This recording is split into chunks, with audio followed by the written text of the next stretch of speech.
Food photography. Okay, let's give it a try.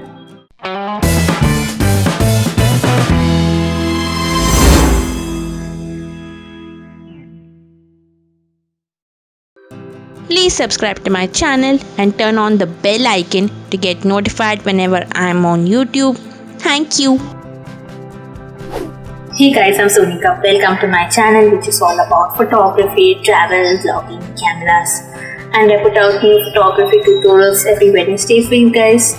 So if you want new photography tips and tricks from me every Wednesday, please subscribe to my channel and turn on the bell icon. And today, for the first time, I'm delving into food photography. I have always been avoiding this genre because I don't like to cook. I don't know why I'm doing this, but it's high time now I started taking up this genre. So let me share with you guys a few tips that helped me with my food photography.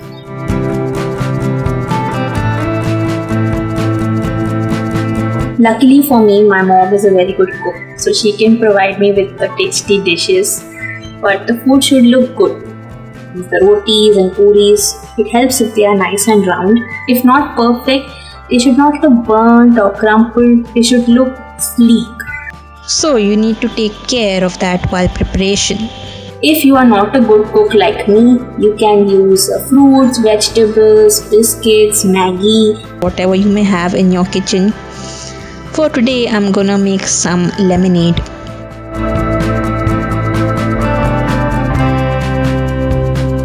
You cannot use a plastic bottle, glass bowl and a steel plate. The utensils should kind of complement each other. They should also bring out the colors of the food properly. Best is to have utensils of a particular color, that is all white or all black utensils. If your food is white in color, you may go for black colored utensils, and if your food is dark in color, you may go for white utensils. Avoid having utensils with fancy floral designs, as they may take attention away from the main subject, that is the food.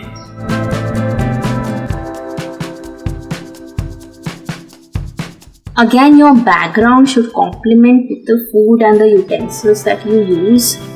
Best is to go for plain colors or textures like wood or cloth. Make sure your background is not very gaudy and too bright.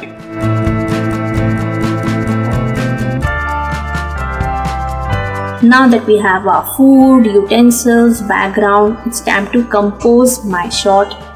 Bear in mind the basic rules of composition like rule of thirds, golden triangles, golden spirals, etc. while you are composing your shot. Here I have my food nicely arranged and garnished in a glass placed against a background which looks great too.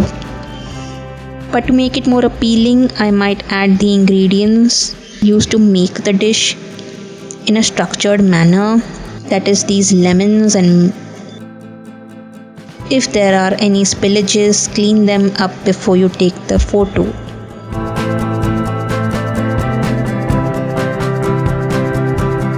Now that I have composed my shot, it's time to think about the lighting.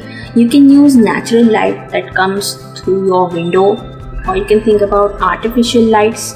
You can use flashes or soft boxes.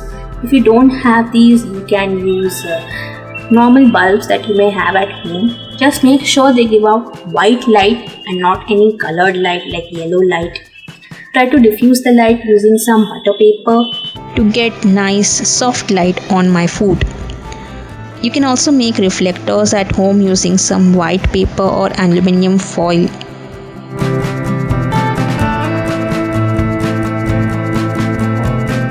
Most professional food photographers use prime lens or a macro lens for their food shots. Now since I don't have them, I'm going to use my 7300mm kit lens and 1855mm kit lens on my Nikon D5300. According to me, the composition is more important than the gear. So if you have a prime lens, definitely use it. I don't have it, so I'm gonna use whatever I have. I'm also gonna try my mobile phone and my point and shoot camera, Nikon Coolpix P500.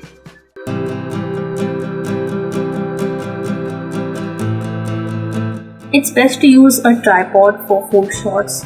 Using a tripod helps me to keep a low ISO, and I don't have to worry about the shutter speed then, because since my food is not moving, I can have a slow shutter speed.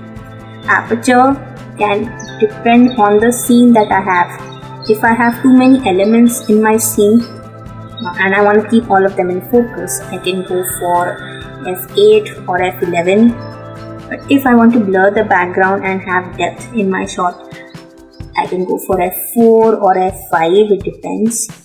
Matrix metering, white balance auto, and I will shoot in RAW plus JPEG.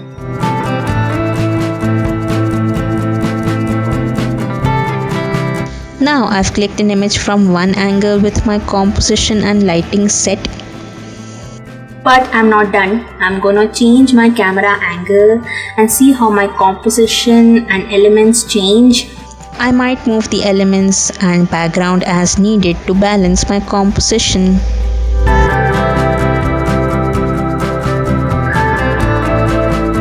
Practice and experiment with different backgrounds and dishes. It may take time to perfect this art, but you'll get there.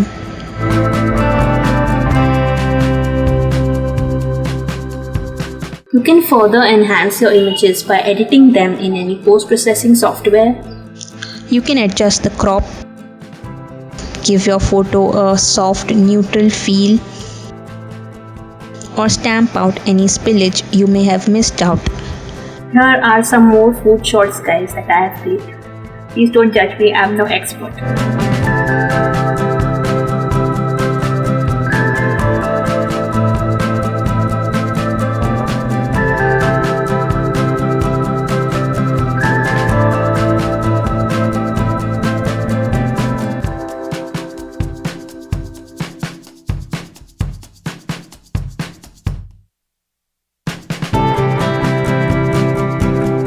So guys, this is how I tried food photography for the first time.